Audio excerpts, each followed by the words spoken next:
Vitali has been stuck in the Philippines for close to a year now, 9 months to be exact, for just being a complete degenerate. He would go around the Philippines live streaming himself committing crimes and just harassing people. Excuse me, madam, madam, madam. I'm gonna fucking rob you if you keep walking away. I want to give you money. No, okay, no. Okay, because you got a COVID mask, you liberal fuck. Go get your vaccine. I was trying to give you money, but all right. What's not shocking at all is that he only manages to get worse and worse. He stole a security officer's bike, he stole a large fan, and he went into restaurants to just damage them. Follow me, follow me. Wait! I need toilet, please,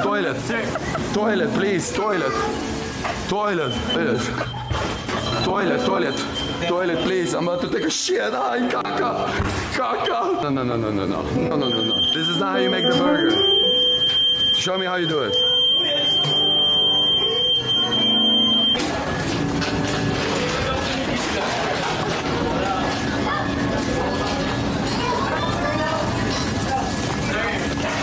I feel like Vitali's plan was pretty simple if you really think about it. Do something crazy in the Philippines that makes a lot of people online talk about you, just like Johnny Somali. And if he gets punished, he's just gonna post bail, get out in like a week, and then he's just done. Are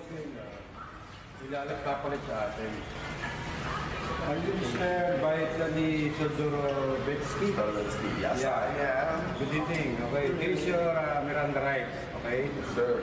You have the right to remain silent. Anything you say. You can see what I'm talking about. He's not really taking this situation seriously. He's throwing up kisses to the camera. I think later he would wish he took it a little bit more seriously. Okay, I'm lying. This is Vitali we're talking about. He's not going to be taking anything seriously. At habang doon siya ay under custody siya ng Bureau of Immigration as an undesirable alien. Ngayon, mag-uusap pa ang Bureau of Immigration at CIDG ukol sa proseso nito. Pero sa akin paningin, at ito'y akin lamang, hindi ito'y batas yung sabi ko, ay doon muna siya mananatili sa Bureau of Immigration Detention Facility sa Muntinlupa habang siya ay nag-iintay ng paglitis sa kanya rito. Hindi po namin siya i-deport. Mananagot siya sa batas dito sa Pilipinas. Tapos na po ang mga dayuhan, nakala kaya na lang napastangin ang mga Pilipino. Ito'y ehemplo na seryoso tayo na sa sariling bayan natin. Hindi tayo magpapabasa sa kanila.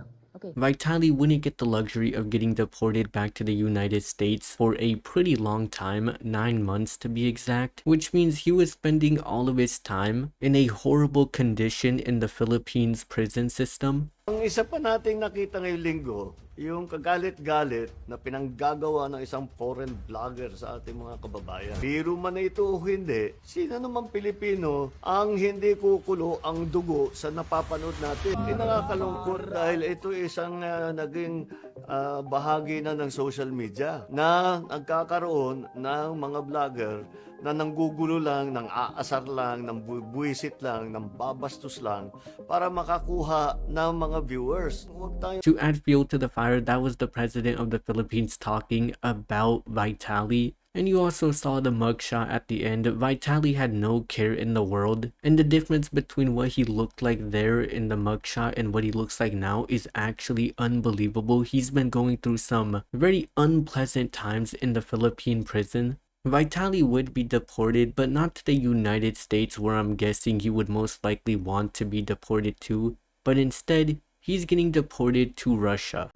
Una po ang pag-deport kay Vitali Sodorovetsky, yung Russian vlogger na nakulong for harassment dito sa BGC. He has served out his sentence. He is now on queue for deportation back to Russia. So, ang pangalawang topic natin ay yung tungkol sa missing sabongeros at na isang natitirang suspect na hindi pa na-apprehend. So, unahin muna natin na para paliwanag ang process of deportation. I turn it over to Attorney Arvin Cesar Santos ng Bureau of Immigration. Salamat po, Secretary Remulla. Ang process po ng deportation sa Bureau of Immigration is nag-issue na po ng deportation order against Vitali Sodorovetsky ang Board of Commissioners nakalagay po doon sa ating deportation order na ang pag-deport sa kanya ay subject to clearances ng NBI at saka yung courts kung saan siya nagkaroon ng kaso. Yung mga kaso po niya sa Taguig, RTC at saka MTC ay na-resolve na rin and deemed served na rin po yung penalty niya doon. Kaya Marapatin po ay pwede na rin po siyang i-deport soon. Nagko-coordinate na rin po kami sa pagde-deportan ng lugar niya, yung bansa niya, which is Russia. Baka marahil nagtatanong kayo, si Vitaly po ay US green card holder pero Russian citizen. So ang normal process niya na hindi yung country of residence kundi yung passport of origin. Ang passport niya po ay galing sa Russia kaya doon po ang processing ng deportation. I learned something new today. Vitaly wasn't a US citizen, he was a green card holder. I always thought he was a US citizen, but I guess he wasn't. But I will say this, I think he is very happy to finally leave the Philippines, even if it is going back to Russia. I heard a lot of people joke online saying he's going to be sent straight to the Ukraine war. I don't think Vitaly would be too happy about that. Maybe Vitaly will finally learn his lesson. Alright, let's be honest, he's not going to be learning any new lessons. He's probably going to be back doing the same thing in like a couple of years. Anyways, that's about it. Let me know what you guys think about Vitaly getting deported back to Russia.